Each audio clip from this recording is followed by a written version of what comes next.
Finally ఎప్పటినుంచో wait చేస్తున్న OG time వచ్చేసింది. అలా ఓ మంచి ఫ్లెక్సీ కట్టాము. వీళ్ళంతా రాత్రి చాలా చాలా కష్టపడ్డారు.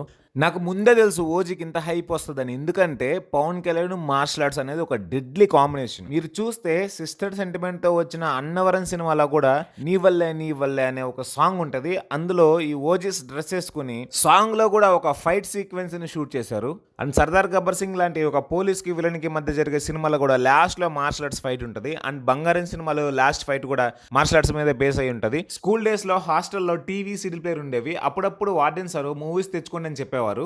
అప్పుడు నలుగురు వెళ్ళి సినిమాలు తీసుకొచ్చేవాళ్ళు. వాళ్ళు అప్పట్లో హిట్ అయిన 'ఇంద్ర', 'సమరసింహారెడ్డి' ఇలాంటి సినిమాలు తీసుకొస్తే నేను కూడా వాళ్ళతో పాటు వెళ్ళి 'rain', 'ninja assassin', 'Ong back', 'forbidden Kingdom', 'red cliff', 'hero', 'enter the dragon', 'enter the new dragon' ఈ కైండ్ ఆఫ్ మూవీస్ అన్ని తీసుకొచ్చేవాడిని. అందరూ నిద్రపోయాక 4:00 నేను ఒక్కడిని ఆ సినిమాలు పెట్టుకుని చూసేవాడిని. అండ్ ఫైనల్లీ ఓజీని కూడా ఆ లిస్ట్ లోనే వేసేయచ్చు. అలాంటి cinema. Don't miss this in theatre.